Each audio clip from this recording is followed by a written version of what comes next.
Dear students, I invite you on my online classes of grammar.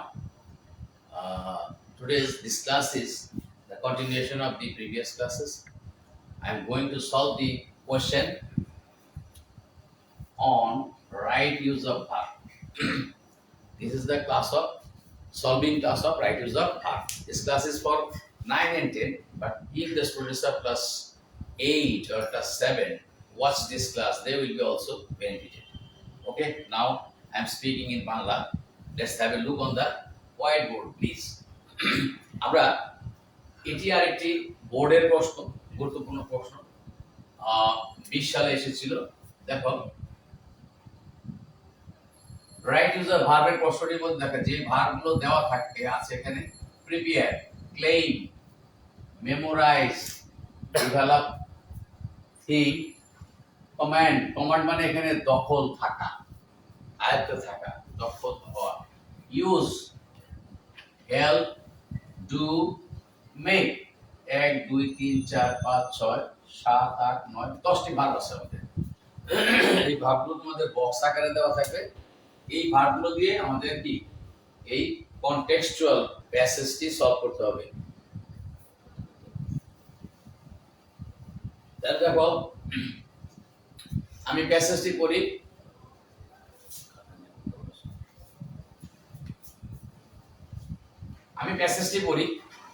এটি এমন একটি passage দেওয়া হয়েছে এবং এমন একটি সময়, এটি একেবারেই খুব সময়োপযোগী একটি প্যাসেজ। পরীক্ষা এসেছিল 2020 সালে। দেখো, most of the students of our country, আমাদের দেশের অধিকাংশ ছাত্র আর এক্সপার্ট, এক্সপার্ট দক্ষ। কিসে দক্ষ? ইন। দেখো, শূন্যস্থানের আগে প্রিপজিশনে ইন আছে। তাহলে এখানে যে ভার্বটি বলবে তোমাদের মনে আছে কিনা, আমি রাইট ইউজ অফ ভার্বে 24 নম্বর যে রোস্ট আলোচনা করেছিলাম যে preposition in, on, at, by, with, of এই সমস্ত প্রিপজিশনের পরে সাধারণত নিয়ম হচ্ছে আইএনজি যুক্ত ভার্ব হবে, অর্থাৎ ভার্বটি প্রেজেন্ট পার্টিসিপল ফর্ম হবে। এখানে দেখো, most of the students of our country are expert in, আমাদের দেশের অধিকাংশ ছাত্ররা হলো গিয়ে দক্ষ কিসে? ড্যাশ অ্যানসার্স, উত্তর মুখস্থ করার ক্ষেত্রে ওস্তাদ। বোঝার চাইতে তারা উত্তর মুখস্থ করতে বেশি প্রেফার করে, তাই না? এটি কিন্তু বাস্তব সত্য। তাহলে দেখো, আমাদের এখানে ভার্ব আছে প্রিপেয়ার। প্রিপেয়ার মানে হলো তৈরি হওয়া বা প্রস্তুত করা, ক্লেইম দাবি করা, মেমোরাইজ মুখস্থ করা। তাহলে আমরা এখানে most of the students of our country are expert in আছে, মেমোরাইজ আছে আমাদের ভার্ব। মেমোরাইজ, মেমোরাইজিং লিখব। মেমোরাইজ থেকে মেমোরাইজিং।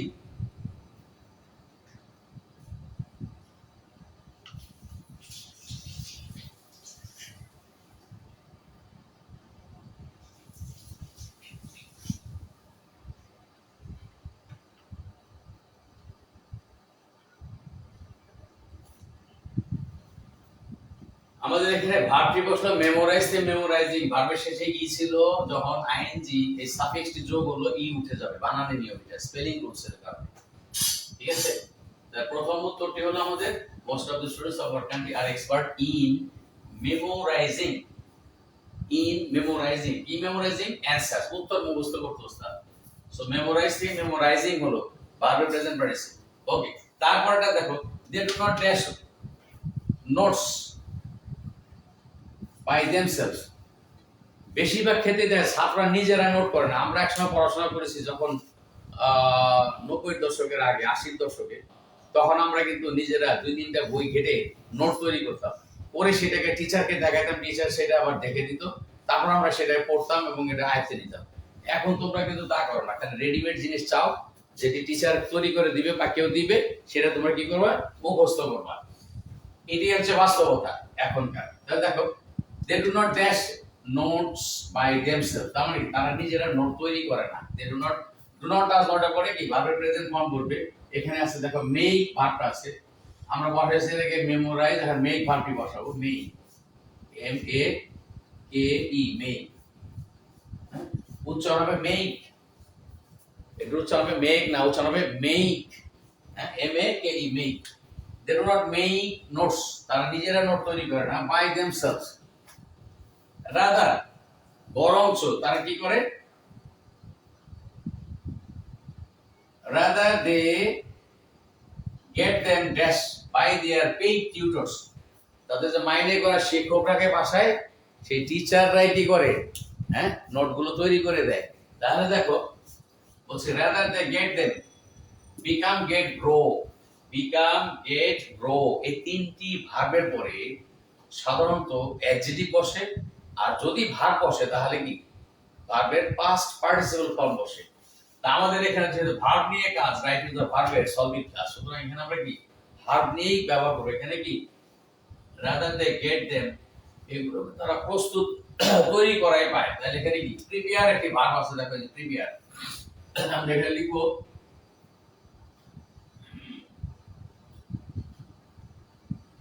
প্রিপেয়ার লিখলাম। এখন এই গেট ভার্বটির কারণে বিকাম, গেট, গ্রো এদের পরে সাধারণত ভার্বের কি হবে পাস্ট পার্টিসিপল বলবে। পাস্ট পার্টিসিপল এক ধরনের অ্যাডজেক্টিভ। তাহলে দেখো দে গেট দেম প্রিপেয়ার এর পরে একটা ডি লাগাই দিব, তাহলে হয়ে গেল প্রিপেয়ার। তারা এগুলো তৈরি পায় কার কাছ থেকে? বাই দেয়ার পে টিচার, তাদের কি মাইনে করা শিক্ষকদের দ্বারা তারা তৈরি পায়, তৈরি করিয়ে নেয়।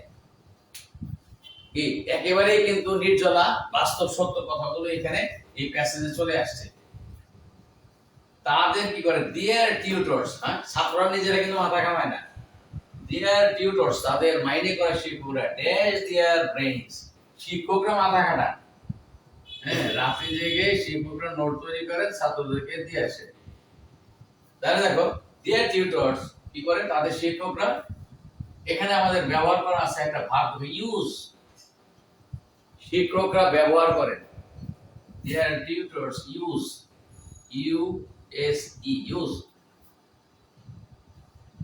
এখানে ইউজ আছে। আবার কোন কোন জায়গায় থাকতে পারে কি এক্সারসাইজ, এক্সারসাইজ মানে কি অনুশীলন করা, চর্চা করা, মাথা খাটানো, ইত্যাদি খাটানো। তাহলে দেয়ার টিউটরস ইউজ দেয়ার ব্রেইনস, তাদের শিক্ষকরা তাদের ব্রেইন কি খরচ করেন না, ব্যয় করেন অথবা ব্যবহার করেন ফর দি স্টুডেন্ট, ছাত্রদের জন্য। কিভাবে পড়তে হবে শীট তৈরি করে দেওয়া, নোট করে দেওয়া।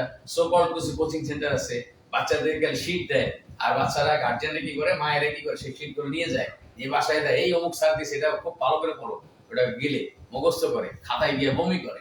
এটাই তো এখন পড়াশোনার একটা ট্র্যাডিশন হয়ে গেছে। সেই কথাগুলোই আসছে এখানে। Their tutors use their brains for the student, ছাত্রদের জন্য তাদের শিক্ষকরাই মাইনে করা শিক্ষকরা মাথা খাটান বা ব্রেইন খাটান বা ব্যবহার করেন। So the dash power of the students, সুতরাং কি ছাত্রদের পাওয়ার কিসের? চিন্তা করার ক্ষমতা, থিংকিং পাওয়ার। এখানে থিংক আমাদের ভার্ব আছে, দেখো থিংক।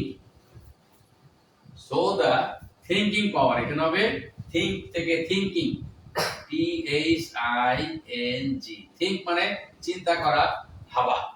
তার সাথে এখানে কি ING যুক্ত হবে, থিংকিং পাওয়ার। এখানে কেন হলো এরকম?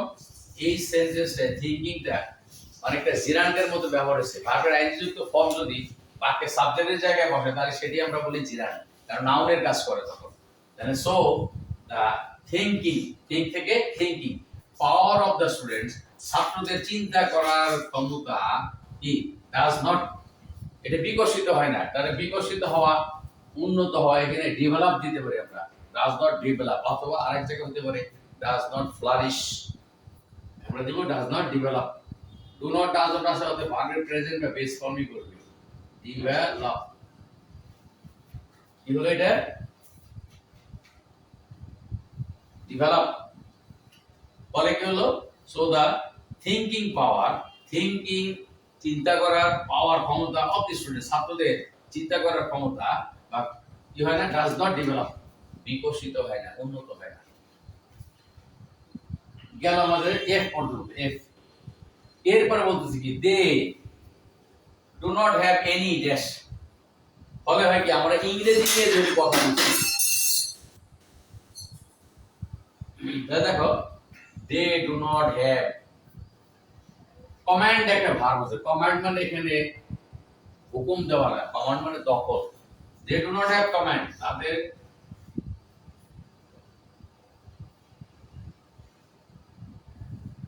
ভাষার উপরে দখল হচ্ছে না, দখল থাকছে না।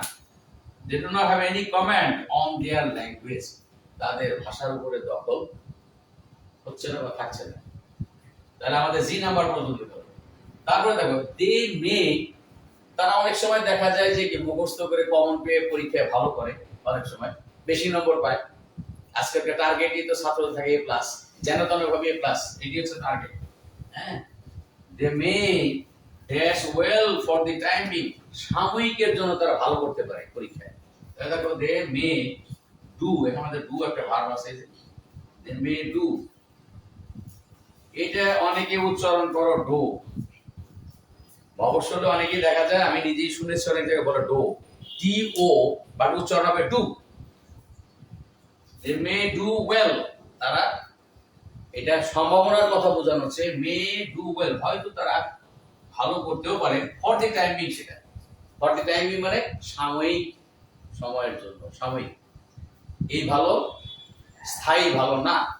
তাহলে ফর দিস, কিন্তু এর জন্য কি, ফর দিস এর জন্য they can dash no credit, এটার জন্য তারা কোনো কৃতিত্ব দাবি করতে পারে না, কৃতিত্ব দাবি করতে পারে না। তাহলে দাবি করা, এখানে একটা ভার্ব আছে আমাদের ক্লেইম। কেমন, for this they can claim, CLAIM, claim.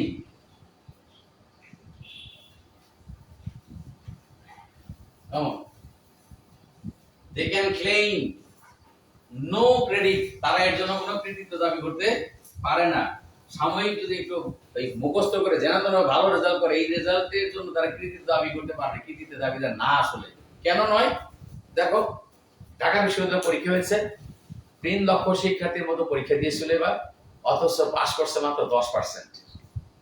চিন্তা করতে পারো 10%, তার মানে কি 3 লাখে 10% মানে 1 লাখে 10% 10,000, 3 লাখের 10% হবে কি 30,000 শিক্ষার্থী পাস করেছে।